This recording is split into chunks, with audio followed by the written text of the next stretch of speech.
नमस्कार, मी रोमिल। आजच्या व्हिडिओमध्ये अगदी सोप्या भाषेत शेअर मार्केट विषयी आपण जाणून घेऊया। मी हे बेसिक अत्यंत डिटेलमध्ये सांगणार आहे, म्हणून हा व्हिडिओ स्किप करू नका, पूर्ण पहा। शेअर मार्केट या शब्दामध्येच त्याचा अर्थ आहे। शेअर म्हणजे तुकडा, म्हणजेच भाग। मार्केट म्हणजे बाजारपेठ, देवाणघेवाण करण्याची बाजारपेठ। एखाद्या कंपनीचा तुकडा हा विकत घेण्यासाठी जी मार्केट आहे ते म्हणजे शेअर मार्केट। तुम्ही त्याला शेअर मार्केट म्हणा, स्टॉक मार्केट म्हणा किंवा सिक्युरिटीज मार्केट म्हणा, हे सगळं एकच। या शेअर मार्केटला टेक्निकल भाषेत म्हणतात स्टॉक एक्सचेंज। आपल्या भारतात दोन स्टॉक एक्सचेंज आहेत, एक म्हणजे BSE, एक म्हणजे NSE। BSE म्हणजे बॉम्बे स्टॉक एक्सचेंज आणि NSE म्हणजे नॅशनल स्टॉक एक्सचेंज। आधी शेअर हे 22 ठिकाणांहून फिजिकली ट्रेड होत असत, त्यानंतर हे एका ठिकाणी आणलं BSE आणि NSEने। आता विषय म्हणजे निफ्टी आणि सेन्सेक्स काय। जसा आपला परफॉर्मन्स चेक करण्यासाठी परीक्षेचा रिझल्ट लागत असते, तसंच BSEचा परफॉर्मन्स चेक करण्यासाठी सेन्सेक्स आणि NSEचा परफॉर्मन्स चेक करण्यासाठी निफ्टी असते। आत्ता आपण शेअर विकत कसे घेतो। आधी कंपनी ही त्यांचे शेअर आणते, त्यानंतर सेबी त्याला अप्रूव्ह करते, त्यानंतर त्याचा IPO होतो। IPO झाल्यानंतर BSE किंवा NSEमध्ये ते लिस्टेड होतात, त्यानंतर आपण ते शेअर विकत घेऊ शकतो।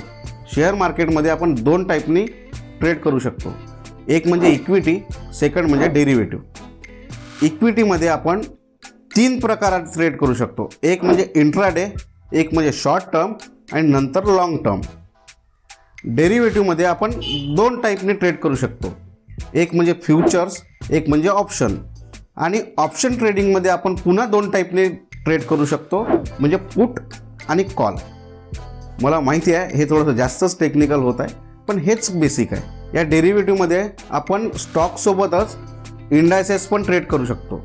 निफ्टी झाली, बँक निफ्टी झाली, निफ्टी मेटल झाली, निफ्टी ऑटोमोबाईल झाली, अशा प्रकारे आपण विविध इंडायसेस तिथे ट्रेड करू शकतो। त्यानंतर मग आपण शेअर मार्केटमध्ये फक्त शेअरच घेऊ शकतो का, तर नाही।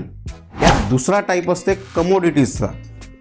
कमोडिटीजमध्ये आपण काय करतो, यात प्रिशियस मेटल म्हणजे गोल्ड, सिल्वर, इंडस्ट्रियल मेटल म्हणजे कॉपर, झिंक, निकेल इत्यादी आपण ट्रेड करू शकतो।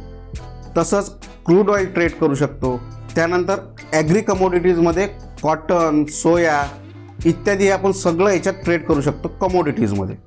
ग्लोबली विविध देशांच्या करन्सीमध्ये ट्रेड करणं, त्याचे काही एक्झाम्पल सांगतो। USD INR, euro INR, NINR इत्यादी त्याचे एक्झाम्पल्स आहेत, त्याला म्हणतात करन्सी ट्रेड। यात काही नवीन टर्म आल्या म्हणजे IPO, इंडायसेस आणि यात एक टर्म आली नाही म्हणजे म्युच्युअल फंड, पण ही महत्त्वाची आहे। यावर जर तुम्हाला एक व्हिडिओ पाहायचा असेल तर कमेंटमध्ये नक्की लिहून सांगा, मी प्रयत्न करेल यावर व्हिडिओ बनवायचा। भेटूया नेक्स्ट व्हिडिओमध्ये। नमस्कार।